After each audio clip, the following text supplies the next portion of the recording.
Hello and welcome to the new series जिसमें हम MCQs practice करेंगे। जो भी चैप्टर हम पढ़ेंगे उसके बाद हम न्यूमेरिकल प्रॉब्लम सॉल्व करेंगे और उसके बाद MCQs प्रैक्टिस करेंगे जो कि यूज़फुल होगी नीट और IIT JEE मेंस एग्ज़ाम्स के लिए। So let's start with the part 1 जिसमें पहला क्वेश्चन है।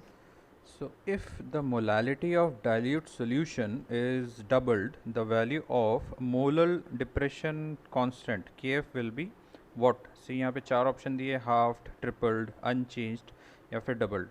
So आपके हिसाब से क्या होगा? C हमें पता है कि delta TF is directly proportional to molality.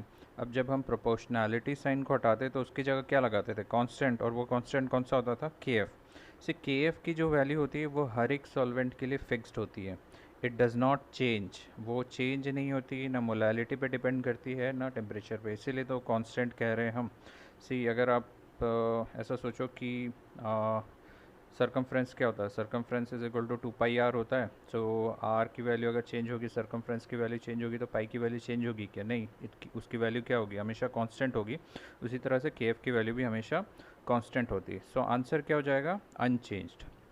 So next question is, which of the following is dependent on temperature? See, temperature dependent quantities और independent quantities हमने theory में पढ़ा था कि जिसके डिनोमिनेटर में वॉल्यूम टर्म आता है वो टेम्परेचर पे डिपेंड करता है। ठीक है।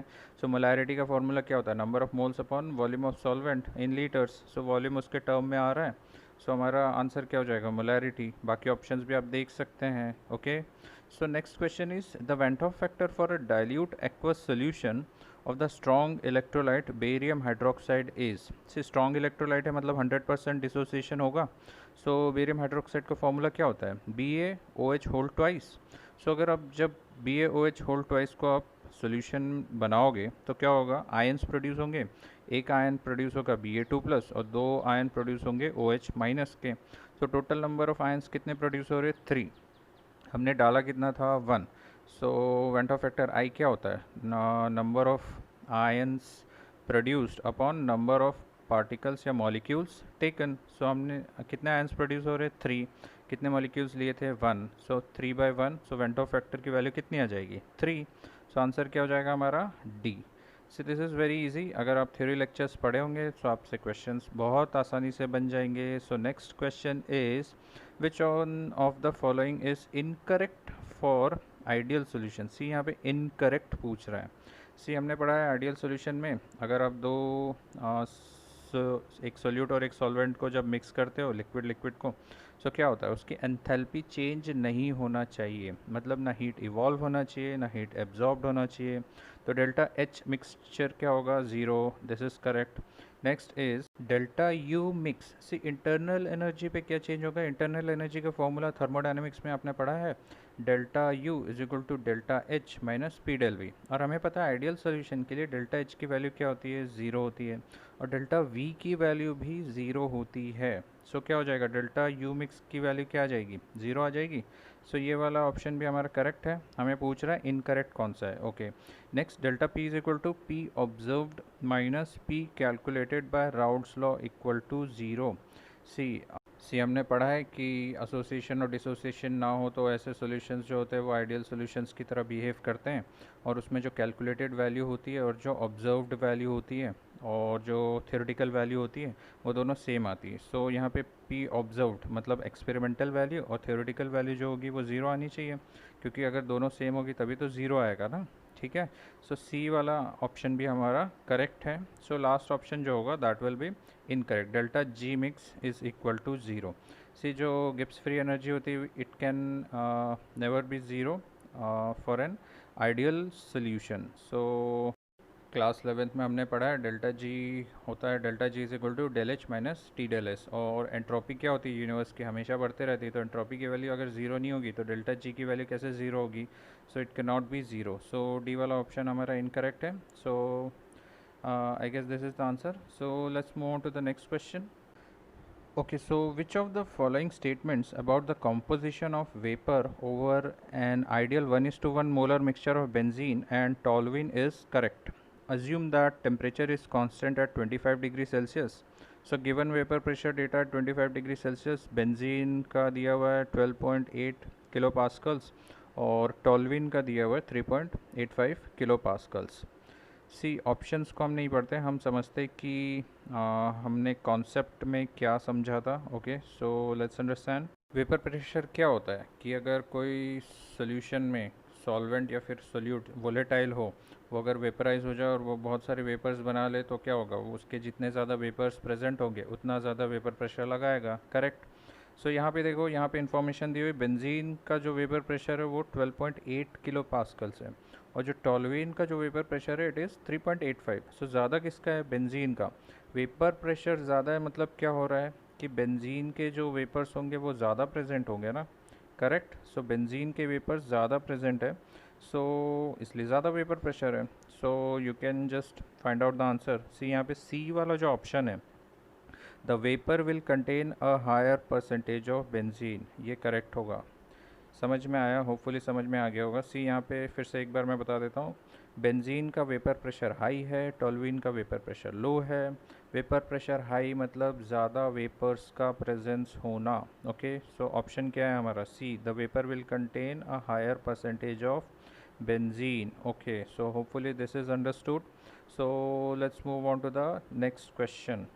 At 100 degrees Celsius, the vapor pressure of a solution of 6.5 gram of a solute in 100 gram of water is 732 mm. If Kb is equal to 0.52, the boiling point of this solution will be. So this question is a two step question, so दो step में solve होगा। So let's start, solve करते हैं। सी हमें पता है कि solute अगर हम किसी सॉल्वेंट में डालते हैं तो क्या होता है, उसका वेपर प्रेशर लो हो जाता है। सो यहीं पे हमें दिख रहा है कि 732 mm हो गया है, लो हो गया है, मतलब जो हमारा वेपर प्रेशर था।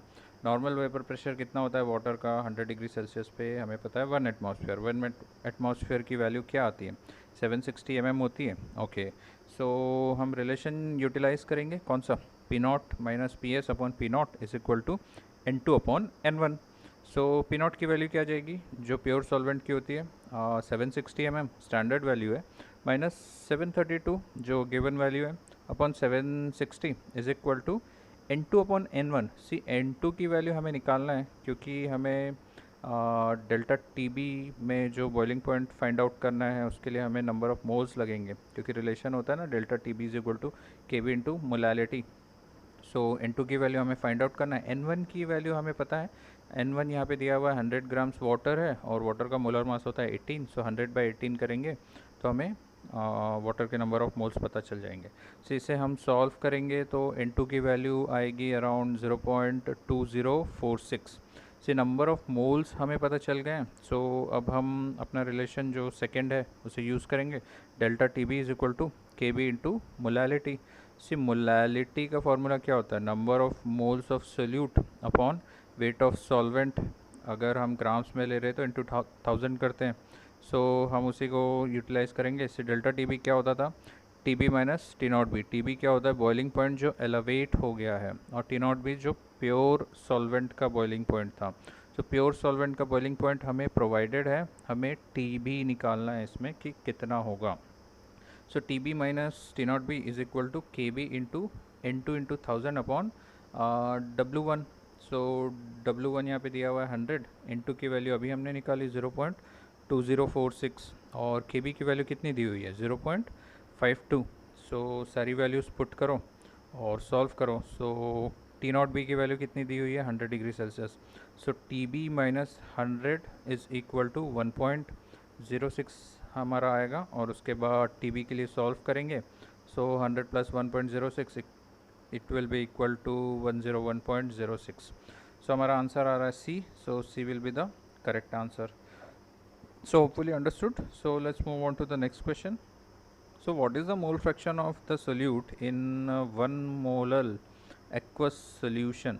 स्मॉल m लिखा है तो 1 मोलल होता है, कैपिटल M लिखा है तो मोलर होता है, ये सब बेसिक्स है, you should know all the basics. So mole fraction पूछा है सोल्यूट का 1 मोलल एक्वस सोल्यूशन में कितना होगा। सी इसमें पहला जो ऑप्शन है वो तो हम एलिमिनेट कर देते हैं क्योंकि हमने पढ़ा है कि मोल फ्रैक्शन की वैल्यू अगर दो कंपोनेंट है तो वन से ज़्यादा किसी की नहीं हो सकती। सो पहला वाला ऑप्शन तो हमारा एलिमिनेट हो गया। Okay, so let's move on to the next, solve करते हैं। सी 1 मोल का मतलब क्या होता है कि 1 मोल सोल्यूट प्रेजेंट है 1000 ग्राम ऑफ वाटर में, करेक्ट। सो हम मोल फ्रैक्शन निकालेंगे। मोल फ्रैक्शन का फॉर्मूला क्या होता है, X of solute is equal to कितने मोल्स है सोल्यूट के, 1 मोल है, upon moles of solute plus moles of solvent. See moles of solvent निकालने के लिए हमें पता है कि वाटर कितना है, 1000 ग्राम है, तो 1000 डिवाइडेड बाय 18 करेंगे। और हमें पता होना चाहिए कि वाटर का 1 लीटर में या फिर 1 kg में जो नंबर ऑफ मोल्स होते हैं इट इज़ अराउंड 55.5 होते हैं। ये आप याद रख लो, ठीक है। 1 लीटर पानी या फिर 1 kg वाटर के नंबर ऑफ मोल्स 55.5 होते हैं। सो इसको अगर याद रख लोगे तो आपके लिए बहुत आसान हो जाएगा। सो मोल फ्रैक्शन क्या हो जाएगा, 1/1 प्लस 55.5। सो सॉल्व करेंगे तो 1/56.5 और सॉल्व करोगे आगे तो आंसर आएगा आपका 0.0177। और कौन सा ऑप्शन दिख रहा है हमें यहाँ पे, सो सी वाला ऑप्शन दिख रहा है हमें। सो सी इज़ द ऑप्शन। कई बार आपको कंफ्यूज करने के लिए जो ऑप्शंस है उसी को मॉडिफाई कर सकते हैं। सी इसको हम लिख सकते हैं 1.77 इंटू 10⁻⁻²। इसको हम लिख सकते हैं 1.77 इंटू 10⁻⁻1। और इसको कुछ और लिख सकते हैं। सो आपको कंफ्यूज करने के लिए ऑप्शंस में काफ़ी सारे वेरिएशंस दे सकता है। Okay, so let's move on to the next question. The boiling point of 0.2 mole per kg solution of X in water is greater than equimolar solution of Y in water. Which one of the following statement is true in this case? इस question को समझना ज़रूरी है। तो सबसे पहले question को समझते क्या बोलना चाह रहा है। सी वैसे तो ये वाला क्वेश्चन कैंसिल कर दिया गया है, शायद multiple answers might be correct, that's why. So बोल क्या रहा है, सी एक्स एक सोल्यूट है जिसके इतने मोल्स हमने लिए हैं 1 kg में, और वाई के भी उतने ही मोल्स लिए हैं 1 kg में। सो एक्स का जो बॉइलिंग पॉइंट है वो वाई से ज़्यादा है। सो ऐसा क्यों है, ये क्वेश्चन पूछ रहा है।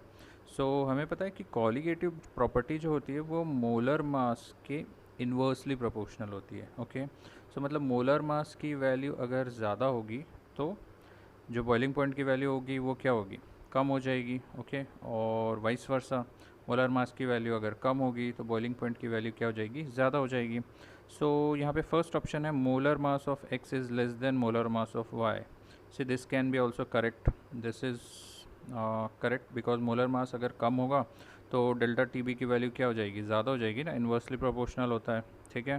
So this is correct. Next, Y is undergoing dissociation in water while X undergoes no change. से डिसोसिएशन होता है मतलब आई की वैल्यू 1 से ज़्यादा होती है, और 1 से ज़्यादा होगी मतलब कॉलिगेटिव प्रॉपर्टी या बॉइलिंग पॉइंट जो होगा वो हमेशा बढ़ेगा। So this is incorrect. C option दिया है X is undergoing dissociation in water.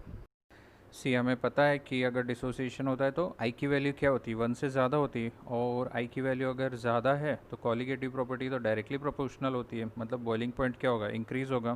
So this is also correct, C is also correct. और लास्ट ऑप्शन है molecular mass of X is greater than molecular mass of Y. See molecular mass अगर ज़्यादा होगा तो colligative property की value क्या हो जाएगी, कम हो जाएगी।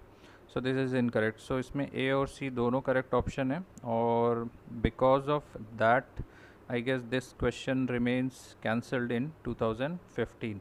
सो होपफुली समझ में आ गया होगा आपको किस तरह से प्रॉब्लम को समझना है और उसे सॉल्व करना है। सो लॉजिक शुड बी देयर और उसको थोड़ा सा एनालाइज करना है, और ये एनालिसिस और जो लॉजिक आएगा वो आपका प्रैक्टिस के बाद ही आएगा, और कंसेप्चुअल क्लैरिटी जब होगी तभी आएगा। Okay, so let's move on to the next question. Which one of the following electrolytes has the same value of Van 't Hoff factor I as that of Al2SO4 thrice if all are 100% ionized? See, this is also cancelled, might be some confusion. So आई निकालने का सबसे अच्छा तरीका है कि आप ये देखो कि जो सॉल्ट या इलेक्ट्रोलाइट आपको दिया हुआ है वो कितने आयंस प्रोड्यूस कर सकता है। तो यहाँ पे जो हमारा सॉल्ट क्वेश्चन में दिया हुआ है Al2SO4 थ्राइस, सी एल्यूमिनियम के 2 आयंस मिलेंगे और सल्फेट के 3 आयंस मिलेंगे हमें। सो टोटल आयंस कितने मिल रहे हैं, 5। अब इसमें देखो 5 आयंस और किसके मिल सकते हैं, सी यहाँ पे ए ऑप्शन जो है एल्यूमिनियम नाइट्रेट, सो एल्यूमिनियम का एक आयन मिलेगा और नाइट्रेट के 3, so 1 + 3 = 4, so this is incorrect. B option देखते K4 FeCN6, पोटेशियम के हमें 4 आयन्स मिलेंगे और FeCN6 के 1 आयन मिलेंगे, मतलब 5 आयन्स मिल रहे, so this could be answer. So next option को भी एक्सप्लोर कर लेते। K2SO4, पोटेशियम K2 है, मतलब 2 पोटेशियम के आयन्स मिलेंगे और एक सल्फेट का आयन मिलेगा, सो टोटल आयन हमें 3 ही मिल रहे हैं। डी वाला ऑप्शन भी एक्सप्लोर कर लो, K3 FeCN6 से K3 मतलब पोटेशियम के 3 आयन्स मिलेंगे और FeCN6 के 1 आयन मिलेगा, तो total number of ion 4, so answer will be B में 5 आयन्स मिल रहे हैं और हमारा जो क्वेश्चन है उसमें भी एल्यूमिनियम सल्फेट के 5 आयन्स मिल रहे हैं, सो वन ऑफ फैक्टर की वैल्यू दोनों के लिए सेम होगी। Okay, so I hope this was easy, so let's move on to the next question. which of them is not equal to 0 for an ideal solution? See, this is a factual question, ये हमने theoretical classes में कई बार पढ़ लिया है कि किसकी value 0 के बराबर होती है, किसकी 0 के बराबर नहीं होती। तो यहाँ पे दिया हुआ है डेल्टा वी मिक्स, हमने पढ़ा था आइडियल सॉल्यूशन के लिए डेल्टा वी मिक्स की वैल्यू क्या होती है, 0 होती है, ठीक है। हमें पूछा है नॉट इक्वल टू 0 होना चाहिए, तो this is not the answer. Next, delta P is equal to P observed minus P Raoult law. See, experimental value और थ्योरेटिकल वैल्यू अगर सेम हो तो डेल्टा पी की वैल्यू क्या आ जाएगी, 0 आ जाएगी, वेंट ऑफ फैक्टर क्या हो जाएगा, 1, सो इसकी वैल्यू भी 0 के बराबर आ सकती है, यस आ सकती है अगर डिसोसिएशन एसोसिएशन ना हो तो। Okay, next delta H mix. See, जब हम एक सोल्यूट और सॉल्वेंट को मिक्स करते हैं तो उसमें ना तो हीट इवॉल्व होनी चाहिए ना हीट एब्जॉर्ब होना चाहिए in case of ideal solution, ये हमने पढ़ा था राउल्ट्स लॉ जब हमने पढ़ा था, तो डेल्टा एच मिक्स मतलब change in enthalpy should be equal to 0। See, अगर थर्मोडायनेमिक्स आपने बहुत अच्छे तरीके से पढ़ा है तो आपको पता होगा कि यूनिवर्स में जो एंट्रोपी की वैल्यू होती है वो हमेशा इंक्रीज़ होती है, 0 के बराबर नहीं जा सकती। ओके, सो जो डेल्टा एस मिक्सचर है, आप कोई दो चीज़ें मिला रहे हो तो ऑब्वियसली एंट्रोपी विल चेंज, सो उसकी वैल्यू 0 तो नहीं आएगी, सो जो हमारा ऑप्शन है D, so that is the answer, and this question is also cancelled, I don't know why. So let's move on to the next question. So the next question is, of the following 0.10 molal aqueous solutions, which one will exhibit the largest freezing point depression? से delta T F की value किसके directly proportional होती है? हमें पता है कि delta T F is equal to K F into molality, but molality तो सबकी सेम दी हुई है, तो अब किस पे डिपेंड करेगी? सी, हमने जब वेंट ऑफ फैक्टर पढ़ा था तो हमने नया एक्सप्रेशन निकाला था, delta T F is equal to I into K F into M, so molality सबकी सेम है, तो अब किस पे डिपेंड करेगी? वेंट ऑफ फैक्टर पे डिपेंड करेगी। सो वेंट ऑफ फैक्टर की वैल्यू जिसकी सबसे ज़्यादा आएगी उसका फ्रीजिंग पॉइंट डिप्रेशन सबसे ज़्यादा आएगा। सो देखो कितने आयंस बना रहा है, KCl कितने आयंस बना रहा है, 2, तो इसके वेंट ऑफ फैक्टर की वैल्यू आ जाएगी 2। Okay, so next is glucose. Glucose में वेंट ऑफ फैक्टर की वैल्यू रहती है 1, क्योंकि ये ना तो एसोसिएट करता है ना ही डिसोसिएट करता है। Next is aluminium sulphate. C, aluminium sulphate कितने आयंस बना रहा है, 5 आयंस बना रहा है, 2 आयंस एल्यूमिनियम के बनेंगे और सल्फेट के 3 आयंस बनेंगे, तो total number of ions for aluminium sulphate will be 5। Next K2SO4 है, K2SO4 कितने आयंस बनाएगा, 3 आयंस बनाएगा, 2 पोटेशियम के आयन बनाएगा और एक सल्फेट के आयन, सो 3 आयंस बनेंगे। सो वेंट ऑफ फैक्टर की वैल्यू सबसे ज़्यादा किसकी आ रही है? एल्यूमिनियम सल्फेट की आ रही है, एल्यूमिनियम सल्फेट 5 है, तो वेंट ऑफ फैक्टर की वैल्यू ज़्यादा, मतलब फ्रीजिंग पॉइंट की वैल्यू भी ज़्यादा से ज़्यादा लार्ज होगी। Okay, so hopefully this is understood.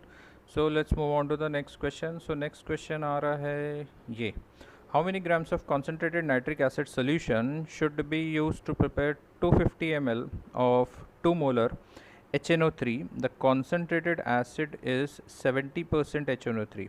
सो इसमें हमें मास निकालना है, सो चलो कैलकुलेट करते हैं। सी, हमें कितना चाहिए वेट ऑफ एसिड या मास ऑफ एसिड फॉर 70%। 70% क्या होता है, 70/100, वो किसके इक्विवेलेंट होना चाहिए, कितना होना चाहिए, इतनी मोलैरिटी जो HNO3 हमें बनाना है उतना। सो फार्मूला क्या होता है मोलैरिटी का या फिर वेट का? So weight is equal to molarity into molar mass into volume by 1000, और कितना वेट के इक्विवेलेंट चाहिए, वेट इंटू 70/100। सो इसको हम सॉल्व करेंगे, तो हमारा करीब करीब जो मास ऑफ एसिड आएगा उसकी वैल्यू आएगी 45 ग्राम्स के आसपास। So this is how it is done. So आपका ऑप्शन हो जाएगा C. So your answer is C. So let's move on to next question. Which condition is not satisfied by an ideal solution? See, ideal solution के ऊपर बहुत सारे question आए हैं। So again ये कर्नाटका नीट में रिपीट हुआ है। So which condition is not satisfied by an ideal solution, ये आप देख के बता सकते हो। सी ए होता है डेल्टा वी मिक्स की वैल्यू क्या होती है, ज़ीरो होती, so it is satisfied.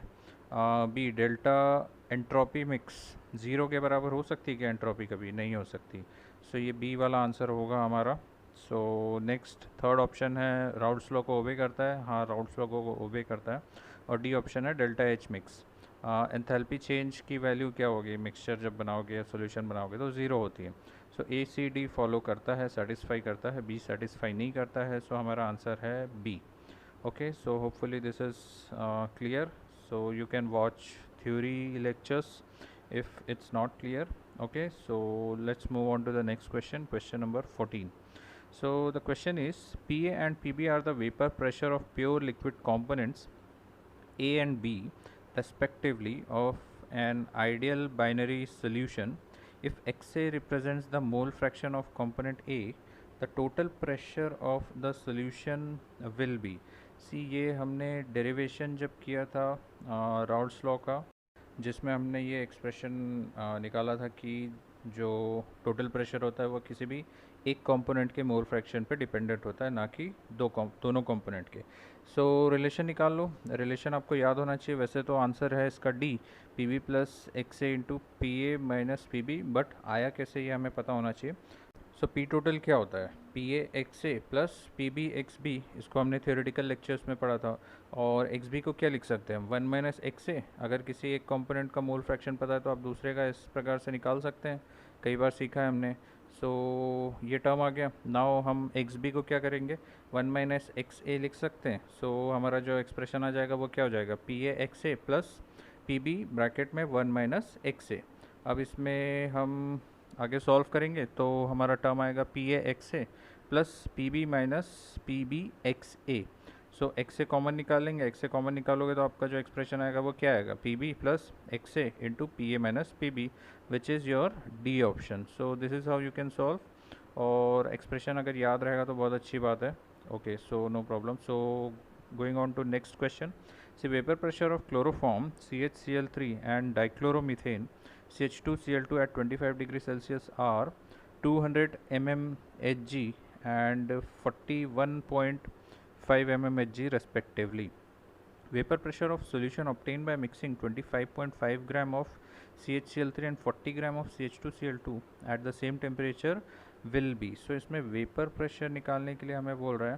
So solve करते हैं। सी मॉलिक्यूलर मासेस दिए हुए हैं यहाँ पे। सो आपको बहुत सारी वैल्यूज़ प्रोवाइडेड है। सी इस प्रकार का क्वेश्चन हमने शायद जो प्रैक्टिस प्रॉब्लम के वीडियोस थे उसमें भी किया था। So you can refer to that, otherwise हम इसको यहाँ पे सॉल्व करते हैं। शॉर्ट में कैसे सॉल्व करेंगे देखते हैं। Okay, so let's solve it. से टोटल वेपर प्रेशर निकालने का एक्सप्रेशन क्या होता है, P total is equal to P naught X A, अगर हम किसी एक कंपोनेंट का निकाल रहे, plus P naught B X B.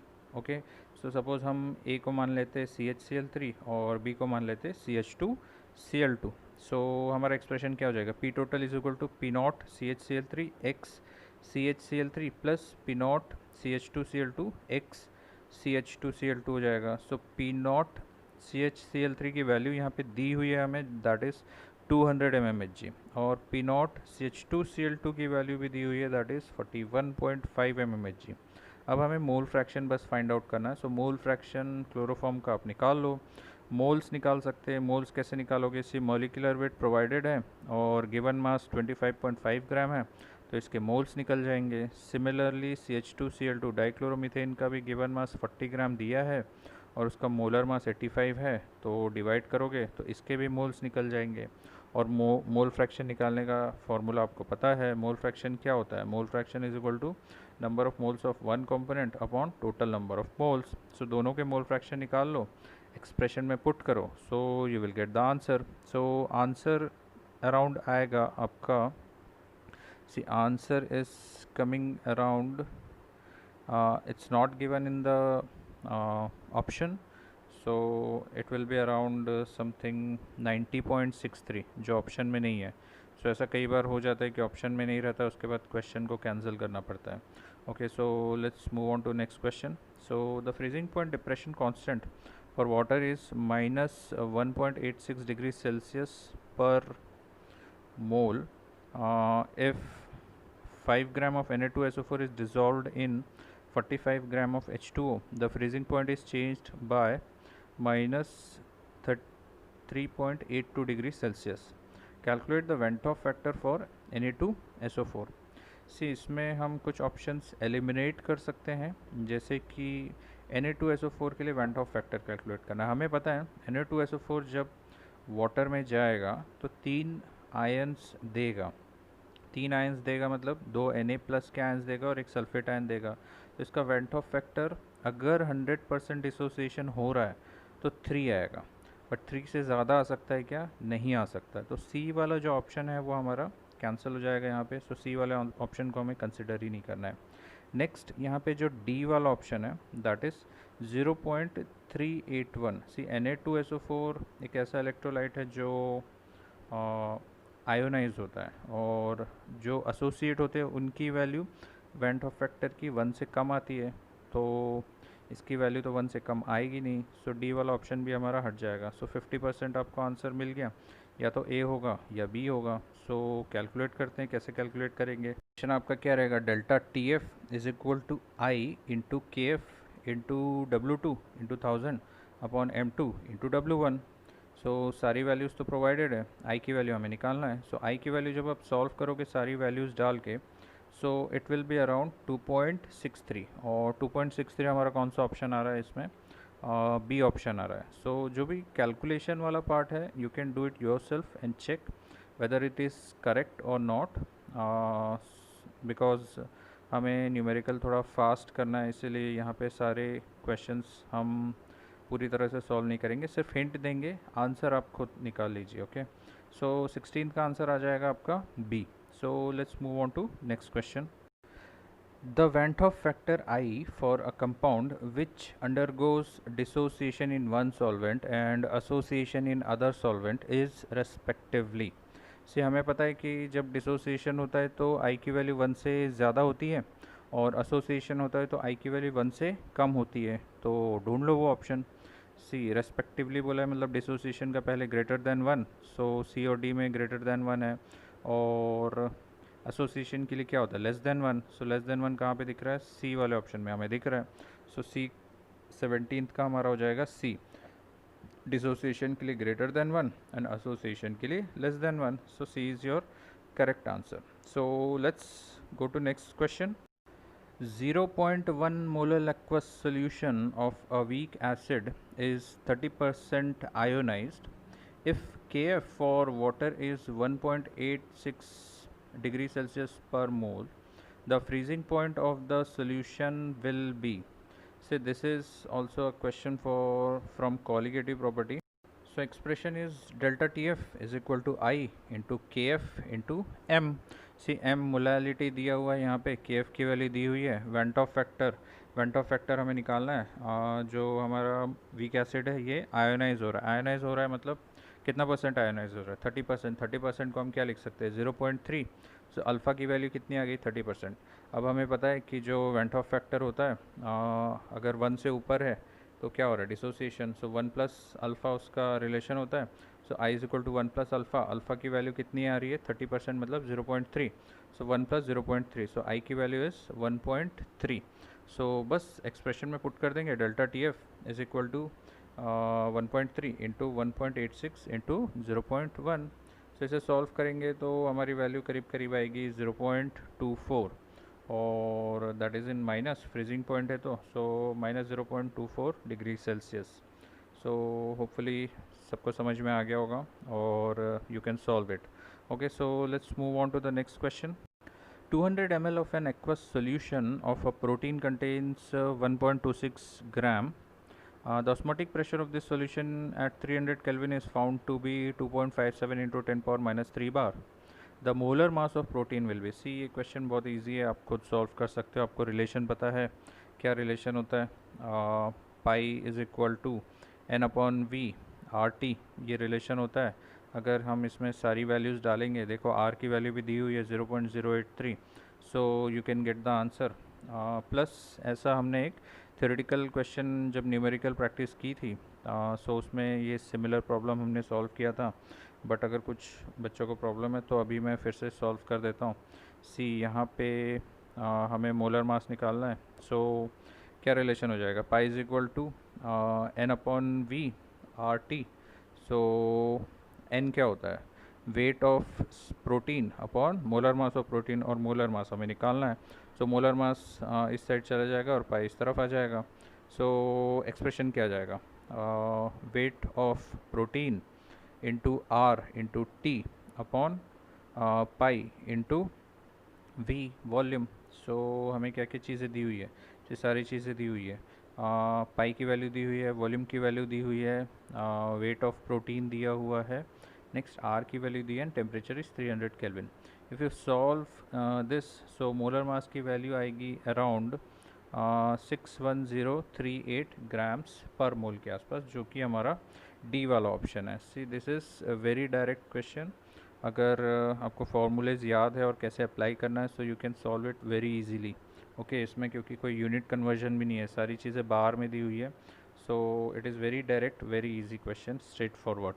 Okay, so let's move on to the next question. So next question जो हमारा है, it is an aqueous solution is 1 molar in Ki, which change will cause the vapor pressure of the solution to increase। सी अब ये थोड़ा दिमाग लगाने वाला question है।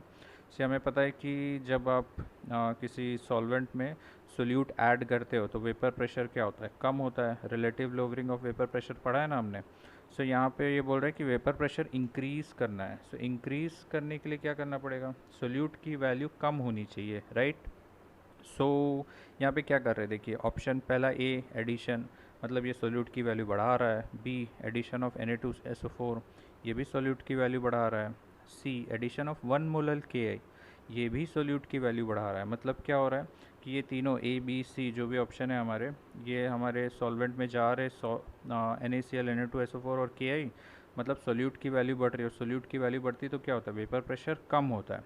बट हमारा क्वेश्चन क्या पूछ रहा है, वेपर प्रेशर बढ़ना चाहिए। कैसे बढ़ेगा, जब आप वाटर डालोगे तो क्या होगा, सोल्यूट के जो मोल फ्रैक्शन होंगे वो कम होंगे, राइट। तो वेपर प्रेशर की वैल्यू क्या होगी, इंक्रीज़ होगी। सो हमारा ऑप्शन क्या होगा, option D addition of water. So addition of water will increase the vapour pressure of the solution जितना डाइल्यूट होता जाएगा उतना ज़्यादा वेपर प्रेशर इंक्रीज़ होता जाएगा। होपफुली समझ में आ गया होगा क्या कॉन्सेप्ट लगाया, क्या दिमाग लगाया हमने। ओके, सो बेसिकली थ्योरी आपको अगर अच्छे समझ में आई है तो हो जाएगा। सो नया question, a solution of sucrose molar mass 342 gram पर mole has been prepared by dissolving 68.5 gram of sucrose in 1000 gram of water. The freezing point of the solution obtained will be, so freezing point पूछ रहा है, Kf की value दे दिया है 1.86। सो ये तो direct application वाला प्रॉब्लम है। सी यहाँ पे हम कुछ ऑप्शंस एलिमिनेट कर सकते हैं क्या, yes we can eliminate the C option because it is in positive. So positive वाला हमारा आंसर तो कभी नहीं होगा। सो 75% आपकी प्रोबेबिलिटी जो है वो आ गई है। ओके, सो आपका एक्सप्रेशन क्या है, delta T F is equal to K F into W2 into 1000 upon M2 into W1। See अब के एफ की वैल्यू दी हुई है 1.86, W2 की वैल्यू कितनी दी हुई है 68.5 इंटू 1000 अपॉन M1 कितना है 342 और W1 कितना है 1000। सो सॉल्व कर लो, सॉल्व कर लोगे तो तुम्हें आंसर आ जाएगा। आंसर आएगा अराउंड 0.372, बट जो डिप्रेशन होता है वो ज़ीरो से कम होता है, ज़ीरो से कम होता है मतलब माइनस में आएगा। सो ए वाला आपका ऑप्शन हो जाएगा, -0.372 degree Celsius. Okay, so hopefully this is understood. से बेसिक एप्लीकेशन है, सबको समझ में आ रहा होगा। ओके, सो डायरेक्ट क्वेश्चन था। सो नेक्स्ट क्वेश्चन की तरफ मूव करते हैं। सो next question is 0.0020 molal aqueous solution of an ionic compound CONH35NO2Cl. This is a coordination compound. Freezes at minus 0.00732 degrees Celsius. Number of moles of ions which 1 mole of ionic compound produces on being dissolved in water will be. कितने mole of ions produce होंगे ये पूछ रहा है. Okay, सो कैसे करेंगे? वैसे तो इसको डायरेक्टली सॉल्व कर सकते हैं. सी देखो, यहाँ पे एक कंपाउंड है, जो ब्रैकेट के बाहर हमें एक आयन दिख रहा है, यहाँ पे Cl दिख रहा है, तो एक आयन तो ये प्रोड्यूस होगा, और जो ब्रैकेट के अंदर ये पूरा जो हमारा कॉम्प्लेक्स है CONH35NO2, ये पूरा एक आयन प्रोड्यूस होगा. सो बेसिकली 2 आयन प्रोड्यूस होंगे. So answer should be 2. But if you want to go by scientific way, so उसमें कैसा करना पड़ेगा? Delta T F is equal to I into K F into M. So सबसे पहले आपको आई निकालना पड़ेगा. आई के लिए क्या करोगे? डेल्टा टी एफ की वैल्यू दी हुई है 0.00732, और आई की वैल्यू हमें निकालना है. के एफ की वैल्यू कितनी दी हुई है? 1.86, एंड एम मोलालिटी कितनी दी हुई है? 0.0020. सो आई की वैल्यू सॉल्व करोगे तो आई की वैल्यू करीब करीब आएगी 1.9, which is around 2. So this is how you can solve. अगर आपको प्रोसेस से जाना है, नहीं तो डायरेक्टली आप सॉल्व कर सकते हो. ओके, सो नेक्स्ट क्वेश्चन आ रहा है. 0.5 molar aqueous solution of a weak acid HX is 20% ionized. If KF for water is 1.86 Kelvin kilogram per mole, the lowering in freezing point of the solution is. See, lowering इसमें पूछा है. आपको पता होना चाहिए कि जो डिसोसिएशन होता है, डिसोसिएशन में आई की वैल्यू क्या होती है? 1 प्लस अल्फ़ा के बराबर होती है. ओके, इसको हम यहाँ पे सॉल्व करके देखते हैं. देखिए एच एक्स अगर एक वीक एसिड है तो एच एक्स क्या होगा? H प्लस और X माइनस देगा. सो एच एक्स अगर 1 मोल में से अगर हम अल्फ़ा मॉलिक्यूल्स तोड़ते हैं तो H प्लस और X माइनस के कितने मॉलिक्यूल्स बनेंगे? अल्फ़ा मॉलिक्यूल्स ही बनेंगे. ओके, तो टोटल नंबर ऑफ़ मॉलिक्यूल्स कितने आ रहे हैं हमारे सॉल्यूशन में? 1 प्लस अल्फ़ा आ रहे हैं ना. सो आई की वैल्यू क्या होगी? 1 plus alpha upon 1, so that is equal to 1 plus alpha. So alpha क्या? Degree of ionisation. कितना परसेंट आयोनाइज हो रहा है? 20%. 20% को क्या लिखते हैं? 20/100. उसकी वैल्यू क्या आती है? 0.2. सो अल्फ़ा की वैल्यू कितनी है? 0.2. सो आई की वैल्यू कितनी हो जाएगी? 1 प्लस 0.2, दैट इज़ 1.2. सो फार्मूले में फिट कर दो. फार्मूला क्या है? Delta T F is equal to I into K F into M. So I की वैल्यू अभी हमने निकाली 1.2, और के एफ की वैल्यू गिवन है यहाँ पे 1.86, और एम की वैल्यू पता है 0.5. अगर आप सॉल्व करोगे तो आपको आंसर आएगा करीब करीब 1.11, which is around 1.12 kelvin. Kelvin temp अब केल्विन टेम्परेचर आप सबको पता है कि माइनस में कभी नहीं होता, तो सी और डी ऑप्शन तो हो ही नहीं सकते. सो आपका 1.112 आया है, तो आपका बी ऑप्शन होगा. इसमें थोड़ा दिमाग भी लगा सकते थे कि सी और डी को पहले ही एलिमिनेट कर दो, उसके बाद सॉल्व करो, तो आपकी 50% प्रोबेबिलिटी आपकी गेस मारने की बहुत अच्छी आ जाती है. Okay, so don't make any guesses, just solve it. Okay, so next question. So next question is, concentrated aqueous sulfuric acid is 98% H2SO4 by mass and has a density of 1.80 gram per ml. Volume of acid required to make 1 liter of 0.1 molar H2SO4 solution is. See, इस type का एक question हमने अभी किया था जो HNO3 के लिए था. अब सिमिलर टाइप का क्वेश्चन है H2SO4 के लिए. सी, आपसे सॉल्व हो पा रहा है तो आप सॉल्व करने की कोशिश करो, वीडियो को पॉज करो और सॉल्व करने की कोशिश कीजिए, नहीं तो हम इसे सॉल्व करते. Okay, just pause the video then. So let's solve. See, यहाँ पे दिया हुआ है 98% H2SO4. 98% का मतलब क्या होता है? 98 ग्राम H2SO4 प्रेजेंट है. ओके, प्लस डेंसिटी दी हुई है इसमें. सी, डेंसिटी से हम क्या निकाल सकते हैं? वॉल्यूम निकाल सकते हैं, सॉल्यूशन की निकाल सकते हैं. Okay, so first of all हम क्या करेंगे? वॉल्यूम ऑफ सोल्यूशन कैलकुलेट करेंगे. So volume of solution is equal to mass by density. Density is equal to क्या होता है? मास बाय वॉल्यूम होता है. सो वॉल्यूम के लिए मास बाय डेंसिटी. सो मास कितना है? 100. टोटल सोल्यूशन लोगे अगर आप 98% H2SO4 है प्लस 2% वाटर होगा उसमें, सो 100 मास हो गया. डेंसिटी कितनी दी हुई है? 1.80. सो 1.80 लिखोगे यहाँ पे. सो आपकी वॉल्यूम ऑफ सोल्यूशन कितनी आ रही है? 55.55 ml के आसपास आएगी. ओके, सो आगे बढ़ते हैं. सो मोलारिटी कैलकुलेट करते हैं इस सोल्यूशन की, जो सोल्यूशन 98% H2SO4 कंटेन कर रहा है. सो मोलारिटी क्या होता है? Number of moles of H2SO4 upon volume of solution. Volume अभी हमने निकाला था, कितना था, 55.55।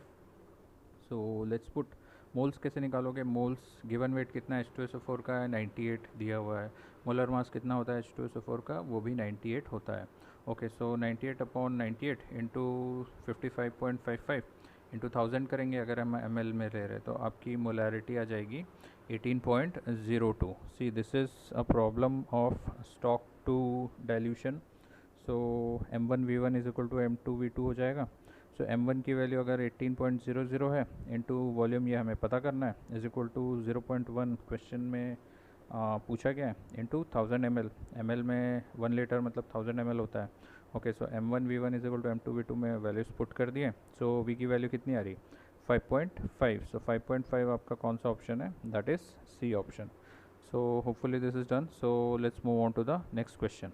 So during osmosis, the flow of water through a semi-permeable membrane is, see this is a theoretical question. So theoretical question है, इसमें आप मेरे ख्याल से आपका अगर osmosis का concept clear होगा so आप इसका आंसर गेस कर सकते हैं। So what will be the answer? You can tell me in the comment box. वैसे तो आंसर इसका D है, बट D आंसर क्यों होगा ये आपको बताना है मुझे। So just let me know what is the why D is the answer. Okay, so next question. A solution of acetone in ethanol. सी ये कंडीशन हमने डिस्कस की थी। इथेनॉल के मॉलिक्यूल्स क्या होते हैं, इंटर मॉलिक्यूलर हाइड्रोजन बॉन्डिंग से bind होते हैं। सो उनके बीच में इंटर मॉलिक्यूलर अट्रैक्शन बहुत अच्छा होता है। और उसके बाद जब आप एसीटोन डाल देते हो तो क्या होता है, एसीटोन उनके बीच की हाइड्रोजन बॉन्डिंग को वीक कर देता है। सो उसकी वजह से क्या होते हैं, मॉलिक्यूल्स अलग अलग हो जाते हैं। तो एसीटोन के मॉलिक्यूल्स अलग हो गए, इथेनॉल के मॉलिक्यूल्स अलग हो गए। तो अब एसीटोन और इथेनॉल के मॉलिक्यूल्स इजीली एस्केप हो जाएंगे वेपर फेज़ में। सो ज़्यादा वेपर फेज़ में ज़्यादा मॉलिक्यूल्स रहेंगे तो वेपर प्रेशर की वैल्यू क्या होगी, इंक्रीज़ हो जाएगी।